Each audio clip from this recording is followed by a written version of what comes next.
Bismillahirrahmanirrahim. Alhamdulillah rabbil alamin.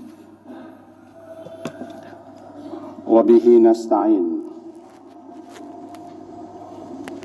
ala umuri dunya waddin. Asyhadu an la ilaha illallah wa asyhadu anna Muhammadan abduhu wa rasuluh. Allahumma salli ala Muhammad wa ala ali Muhammad. Melanjutkan kajian kita memahami firman Allah Ta'ala surat Al-Qamar, surat yang ke-54,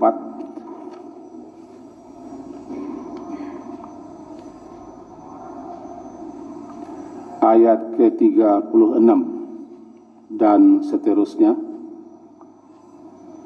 halaman 530. Surat Al-Qamar, surat yang ke-54, ayat ke-36, halaman 530. A'udzu billahi minasyaitonir rajim. Bismillahirrahmanirrahim. Wa laqad anzarahum batsyatana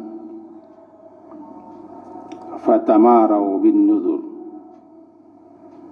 Walaqad rawaduhu an dayfihi fatamasna a'yunahum fadhuqu 'adabi wan nudhur. Walaqad sabbahahum bukratan 'adabun mustaqir fadhuqu 'adabi wan nudhur. Walaqad yassarnal Qur'ana lidzikri fahal mim muddakir. Sampai di situ. Ayat yang lalu tentang kisah Umar terdahulu. Itu kisah yang keempat dalam surah ini, tentang Nabi Lut dan kaumnya. Intinya adalah Nabi Lut Allah utus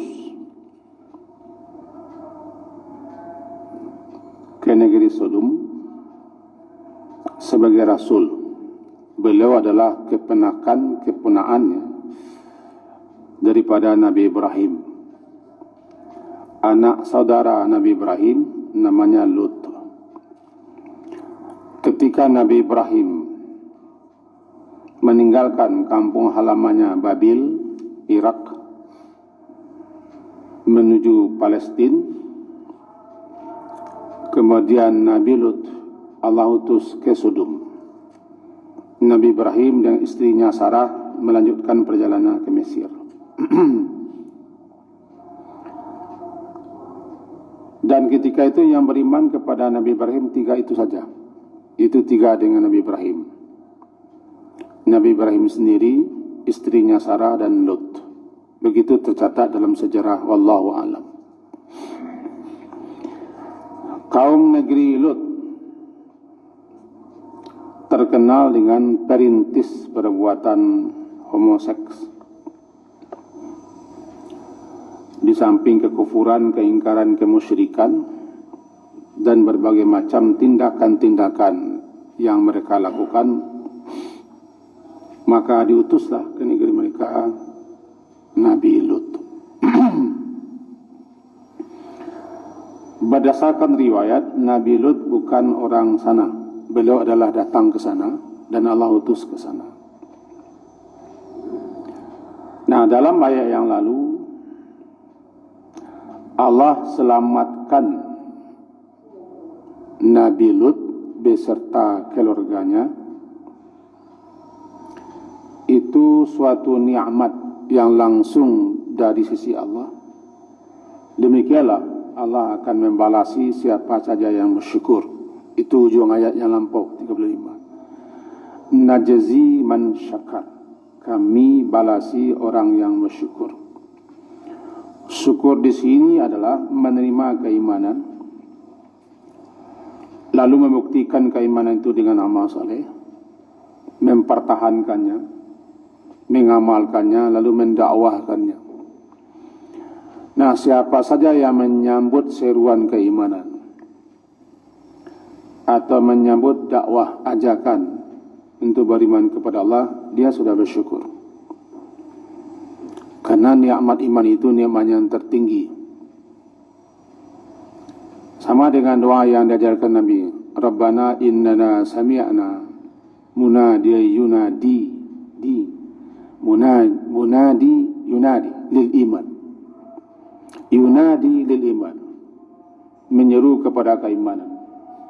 Fa'amanna, lalu kami beriman. Jawaban fa'amanna itu syukur. Sami'na munadi, kami telah mendengar munadi, orang yang menyeru. Yunadi, dia menyeru lil iman, kepada keimanan, agar kami beriman kepada Allah, kepada Rasul dan kepada akhirat. Lalu fa'amanna, kami beriman. Nah, jawapan kami beriman itu syukur. Dan iman itu harus dinampakkan, dibuktikan dengan amal saleh.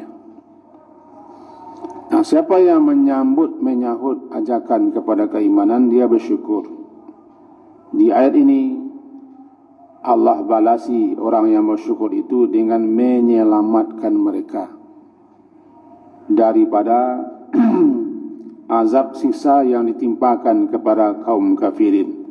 Kadzalika najzi man syakar, seperti itulah kami akan balasi siapa saja yang bersyukur. Bukan hanya Nabi Lut, bukan hanya keluarga Nabi Lut, tapi man, siapa saja yang bersyukur. Kita lanjutkan pagi hari ini. Walaqad anzarahum, dan sungguh anzara, Nabi Lut itu telah anzara, telah memberikan peringatan. Anzara hum, kepada mereka kaumnya. Batsyatana, batsya, siksaan keras, azab yang luar biasa. Itu Nabi Lut memperingatkan kepada kaumnya, jika kalian terus menerus berada dalam kebangkangan, keingkaran, kesyirikan, dan melakukan perbuatan-perbuatan liwat,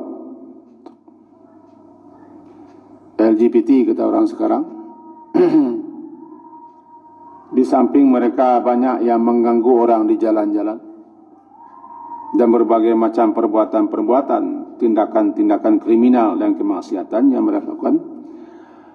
Kalau kalian seperti ini terus, tidak berhenti, bahkan makin menjadi-jadi, andara, dia memberi peringatan kepada mereka. Batsyatana, batsyata itu maknanya ya suatu adab yang keras, azab yang dahsyat yang datang menimpa mereka, kadang tanpa aba-aba datang. Nah, namanya batsyah. Fatamarau bin nudur, maka lalu mereka bukannya menyambut, menerima, malan tamarau, mereka berada dalam kebimbangan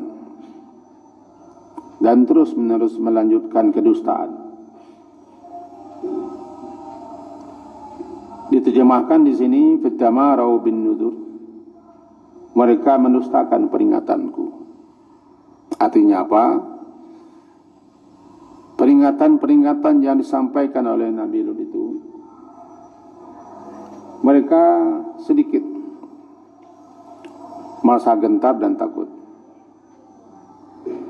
Ada syak, jangan-jangan iya. Tetapi itu hanya sekejap dan sebentar. Lalu kembali mereka melanjutkan kebohongan, kedustaan dan pengingkaran, penolakan mereka. akan nuzur. Akan nuzur, akan peringatan-peringatanku. Jadilah fatamarau syakku fil indarat. Syakku, mereka syak, bimbang, ragu. Andai sekiranya memang ia terjadi, nanti apa yang diancamkan oleh Lut ini bagaimana kita? Tapi kemudian hilang lagi.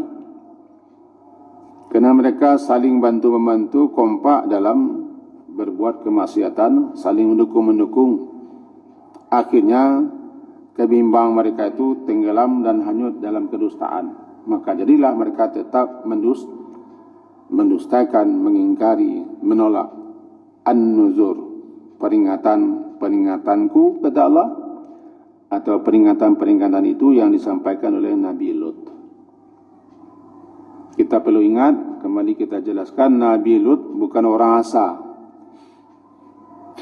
Beliau pendatang ke negeri Homs dekat Syria. Beliau tidak asli di sana. Beliau adalah orang Iraq di Babil. Sama dengan Nabi Ibrahim, dia kan keponakan Nabi Ibrahim. Nah, ketika Nabi Ibrahim pindah, ini muhajirun ila Rabbi, aku akan berhijrah, pindah meninggalkan negeri ini menuju keredaan Tuhanku. Berangkat, ikut serta Nabi Lut. Setelah berapa lama Nabi Lut diangkat jadi Rasul, dikirim ke negeri Sodom. Dalam kedudukan beliau sebagai orang tidak asli atau pendatang, tentu berbeda dengan orang asli. Walaupun pada dasarnya kita ini tidak asli semua. Karena kita akan kaum pendatang ke dunia ini semua, tidak ada yang asli. Tetapi karena dia lebih dulu datang daripada kita, dianggapnya dia pendatang. Sama dengan di tengah jua juga. Jadi, fatamau bin nuzur walaqad rawaduhu. Selanjutnya, walaqad rawaduhu an daifihi. Dan sungguh, benar-benar sungguh,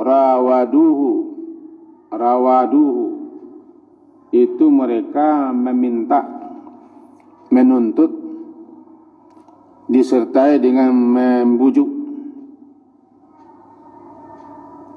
agar Nabi Lut menyerahkan tamunya yang datang.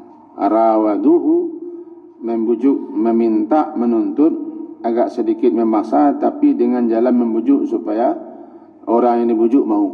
Rawaduhu, mereka membujuknya. Apa ini? Lagi ini. Perangkat sedikit ke belakang.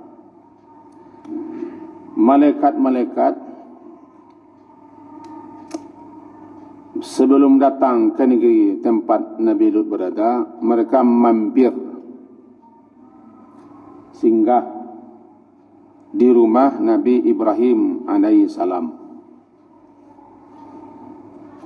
untuk menyampaikan kabar gembira bahawa istrinya yang ajus, yang sudah tua renta, juga mandul, akan melahirkan anak.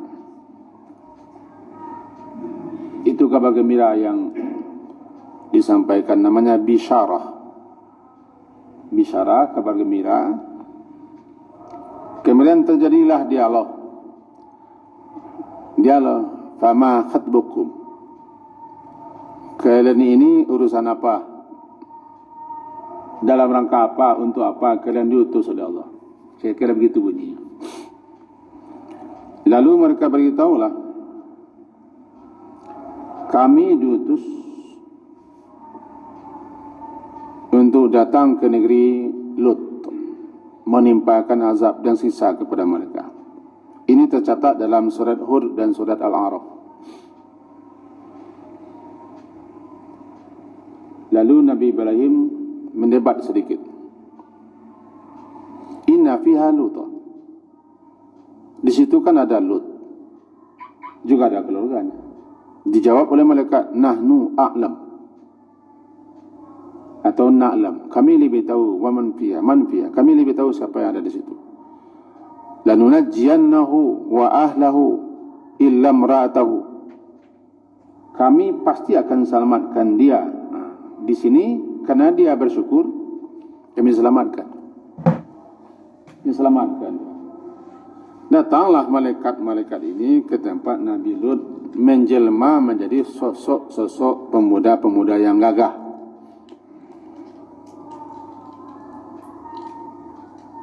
Nabi Lut tidak sadar bahwa itu adalah malaikat. Ini dapat petunjuk kita bahwa jangankan kita, entah siapa kita, setingkat Rasul dan Nabi pun, kalau malaikat sudah menjelmakan diri menjadi sosok lain atau sosok manusia, tidak ada yang tahu. Barangkali hanya satu orang perempuan Indonesia saja yang tahu, yang pernah mengaku dia Jibril dulu. Barangkali itu. Selainnya belum pernah ada yang mengaku. Malah Nabi Ibrahim sendiri juga tidak tahu mula-mula bahasa malaikat, sampai disuguhkannya kambing, disuguhkannya sapi gemuk untuk hidangan. Jadi mula-mula pun Nabi Ibrahim ketika datang malaikat mana tidak tahu ini malaikat. Kebiasaan Nabi Ibrahim kalau datang tamu tu sangat gembira, lalu beliau bersegera memotong seekor sapi muda bagus, disuguhkan, tidak disentuh. Nah, kan Nabi Ibrahim juga tidak tahu. Baru setelah mereka memperkenalkan diri, nah ini malaikat. Lalu terjadi dialog. Rupanya mereka mampir ke tempat Nabi Ibrahim yang segera gembira melanjutkan perjalanan ke negeri Sodom. Tiba di negeri Nabi Lut juga tidak tahu ini malaikat, karena mereka menjelma menjadi sosok pemuda-pemuda yang gagah. Nah, kita akan tahu orang-orang yang sudah sakit-sakit itu, kaum Nabi Lut, mereka kalau melihat pemuda-pemuda gagah, rupawan, sama dengan kita yang normal melihat gadis-gadis jelita. Karena penyakit fahisyah, berpatang gigi. Mereka sudah terbiasa dan sudah biasa melakukan perbuatan sodomi itu.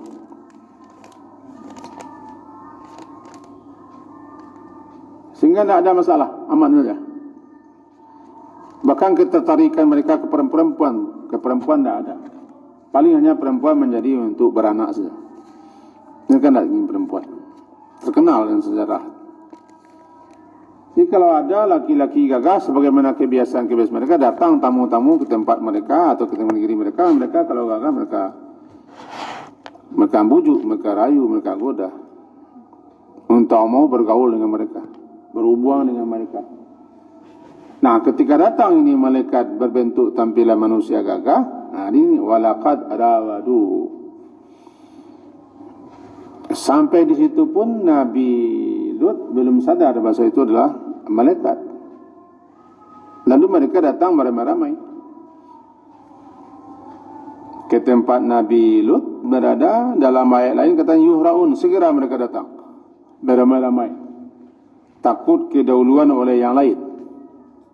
Takut kedahuluan yang lain, mereka segera datang ke tempat Nabi Lut. Dan kemudian dengan berbagai macam cara agar Nabi Lut menyerahkan tamu itu, diberikan kepada mereka, supaya mereka dapat bermain-main, bermesra-mesraan dan berhubungan. Nah, namanya rawaduhu. Andai fihi, daripada tamunya itu. Maukah Nabi Lut? Bermula saja ketika kedatangan tamu itu, Nabi Lut sudah cemas. Si'a bihim wa dhaqa bihim zar'a. Mula-mula saja kedatangan tamu-tamu gagah ke rumahnya itu menimbulkan suatu kecemasan luar biasa. ketakutan. Karena Nabi Lut sudah tahu betul perangai kaum. Takut nih. Tamu-tamu ini jangan-jangan nanti akan dibegini-beginikan, takut. Kedatangan mereka cepat-cepat Nabi Lut suruh ke rumah. Lalu diriwayatkan istri beliau mengasih info kepada orang-orang kampung, di rumah saya, di rumah Lut ada tamu. Kuah. Tamunya gagah. Tiba dawak tu. Awak nan normal kuah, rancak-rancak, coba bidadari. Berapa? Tapi orang yang kelainan jiwa ya, justru melihat orang gagah-gagah, rancak-rancak, tempat-tempat menggila dia. Istrinya berkhianat. Dapat kita pahami alangkah berat perjuangan Nabi Lut. Luar biasa. Dia datang ke negeri itu dan dianggap, diakui sebagai penduduk negeri itu. Kemudian Allah utus jadi Rasul. Istrinya juga ikut berkhianat. Bahkan dalam Quran surat Tahrim pun dibilang ada 2 orang perempuan yang mengkhianati suaminya. Salah satunya istri Nabi Lut. Kalau dakwah itu cemeh malah kadang. Kadang-kadang lah cemeh. Sesama Muslim selalu orang cemeh. Bini saya tak jahit. Dakwah ngaji-ngaji saja. Itu sesama Muslim bah.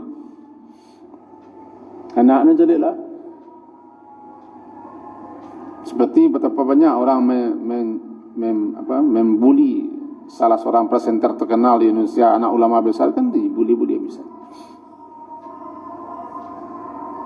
Macam kan? Sesama Muslim. Apalagi ini kafir. Kafir, musyrik, bejat, maksiat, durhaka, angkuh, sombong. Tentu serangan kepada Nabi Lut luar biasa. Istrinya sudah begitu. Jadi betapa Nabi Lut menghadapi ini. Puncaknya istrinya ya diam-diam mengasih tahu bahasa tamu ada di rumahnya. Bersoraklah mereka datang. Ketika mereka muncul membujuk-bujuk supaya Nabi Lut menyerahkan tamu itu, maka fatamasna ayunahu. Kelanjutan ayat 37. Fatamasna lalu kami membutakan mata mereka. Tercatat dalam beberapa kitab tafsir berdasarkan riwayat-riwayat, Jibril mengibaskan sayapnya kepada mereka itu. Lalu mata mereka tu belahannya tak nampak lagi. Tak ada belah, datar. Doakan bala betul. Tapi dia masih ada bala. Datar saja. Semua yang datang itu semuanya buta. Buta bukan hanya seperti ini. Datar. Tidak ada belahannya. Lalu mereka tentu apa akibatnya mereka? Kocar kacir, meraba-raba yang kepada tidak nampak. Namanya tamasna. Kami sapu mata mereka, seakan-akan tersapu habis mata mereka, datar. Fatamasna ayunahu.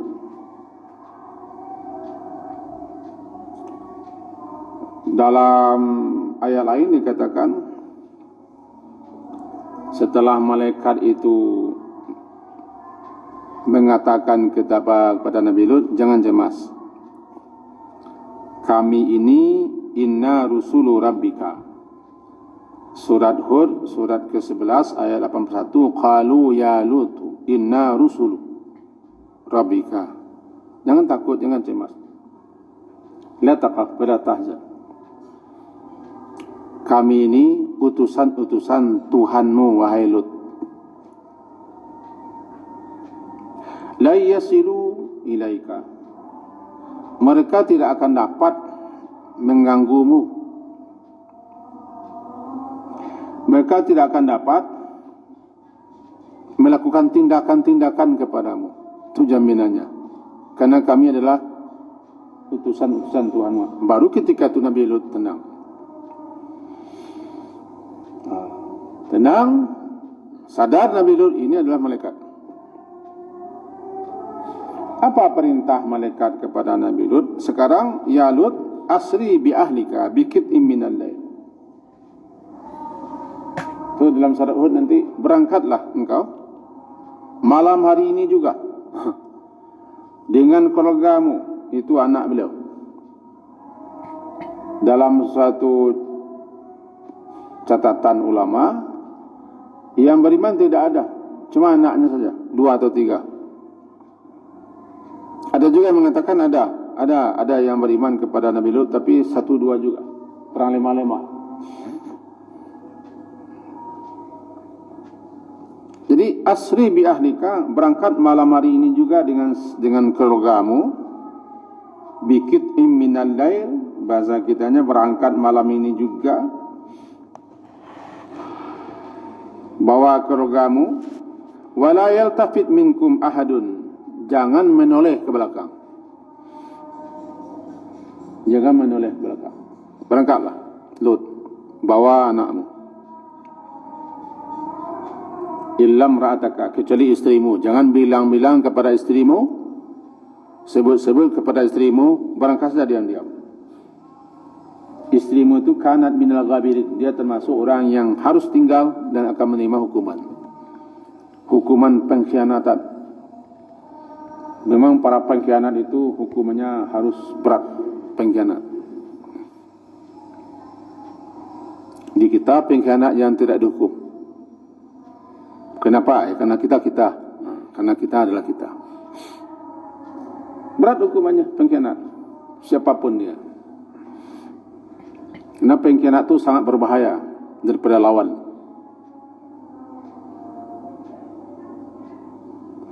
Jadi ilam ra'ataka kanal bangbirin, kecuali istrimu tinggal.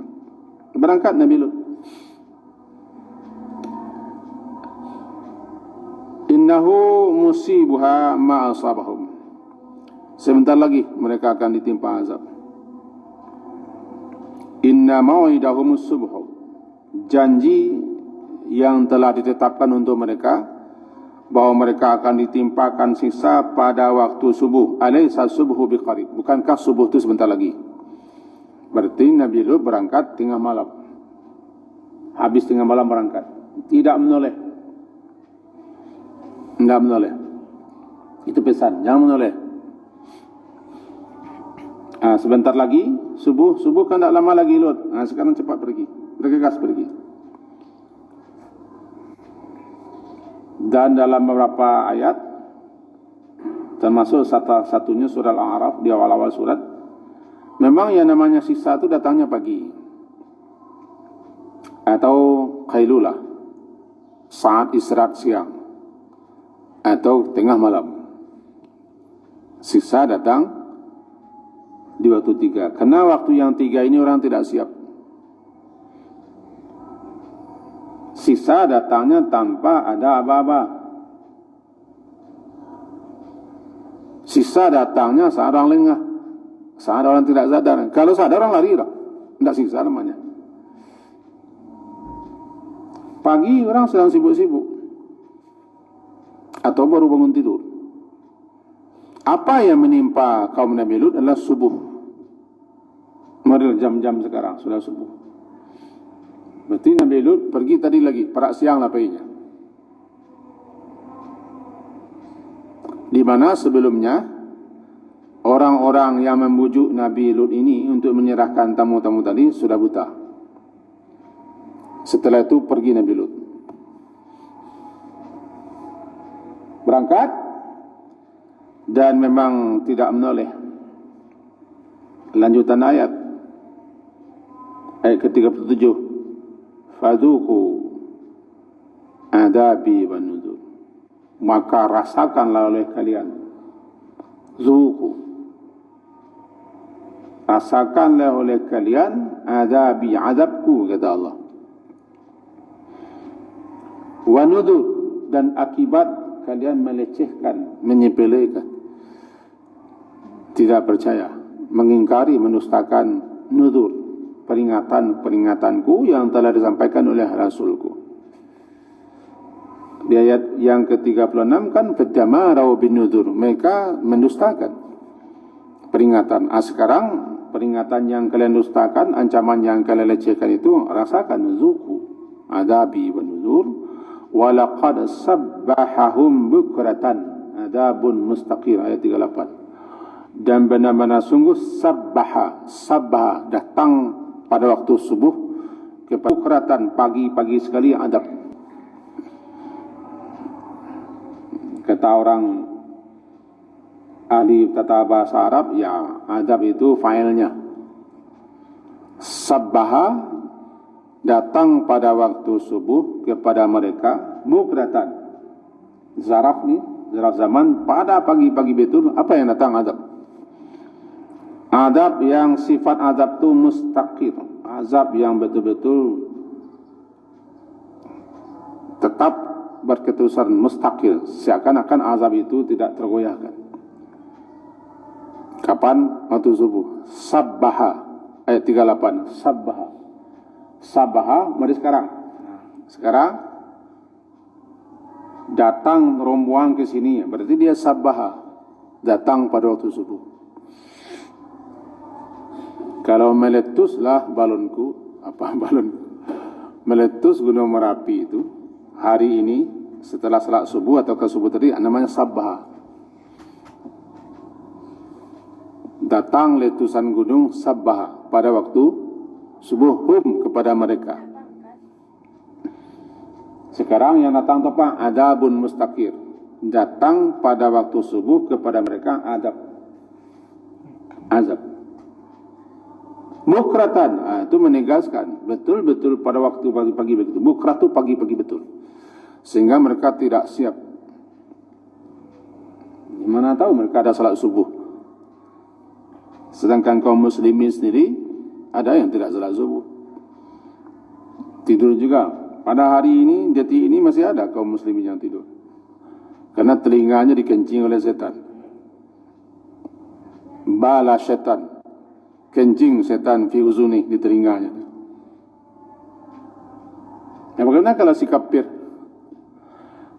Kalau bahasa kita beruduk tidak kena salat, kena pelan-pelan masa cotok saja. Beruntung kita menjadi muslim, diajari kita pagi bangun beruduk, bersiwak, ibadat. Kalau kita tidak muslim lah ini, barangkali pagi-pagi bangun jam 6, jam setengah 7, nganggu kadang-kadang. Tu pergi ke hostapel lah, bersama kuntak. Ini iya. Tapi tidak, kalau kita muslim, diajari kita pagi-pagi itu, buang air, cuci, kemarin cuci tangan, beruduk, langsung siwak sama macam salat, press kita. Cuma kadang-kadang kita lupa mensyukuri nikmat itu. Jadilah orang yang tidak sembahyang, jadi kadang kapi kena sembahyang, jadi pagi-pagi itu agar saja, tidak boleh. Kalau boleh ambil tisu, kau cuma tu. Itu dua macam CTP. Kau akan makan, kau akan minum. Alah kepai kerajo, saya kau mandi. Nah, syukur. Aziz si kafir, si musyrik, si bangkang. Ini waktu subuh mereka tidak siap. Sabbaha, datanglah pada waktu subuh kepada mereka. Bukratan, pagi-pagi sekali, penekanan. Azab mustaqim. Apalah yang terjadi menimpa mereka, luar biasa, tak tanggung-tanggung. Apa yang datang? Begini. Pertama datang hujan batu.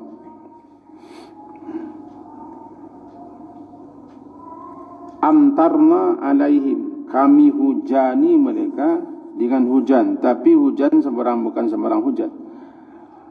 Amtarna alaihim matara, kami hujani mereka dengan hujan yang hujan-hujan itu adalah hujan-hujan batu.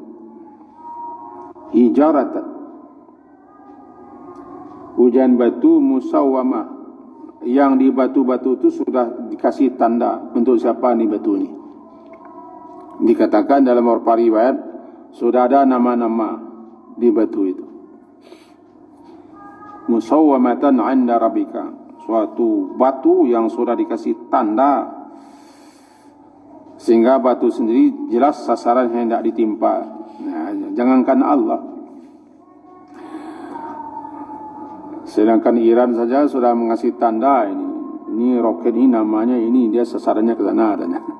Sasaran ke sini. Namanya perlu kendali berpandu. Yang paling takut sekarang kan kata beliau-beliau Rusia yang senjatanya belum bisa ditandingi, kecepatannya, kehebatannya, karena berpandu. Jadi kemana nanti dipandu, diarahkan ke sana, tepat. Itu manusia. Nah, sekarang batu peluru kendali yang dikirim, dikasih nama, dikasih alamat, ini ke sana. Amtarna alaihim hijaratan min sijil. Mandud bertubi-tubi. Surat Hud, surat ke-11 ayat 82. Antarna alaiha hijaratan min sijil. Mandud bertubi-tubi, berturut-turut batu, hujan batu. Sijil, tanah keras yang dibakar membatu, dikasih nama. Musawwamatan inda rabbika. Lalu negeri mereka ditating, diangkat ke atas. Ja'alna 'aliha safilaha. Kami jadikan negeri mereka yang di bawah ke atas, yang ke atas ke bawah, diangkat ke atas. Dijungkir balikkan ke bawah. Fadhuku adabi wan nuzur. Rasakan oleh kalian azabku di dunia. Di dunia, ini yang namanya batsyah. Batsyah, sisa keras.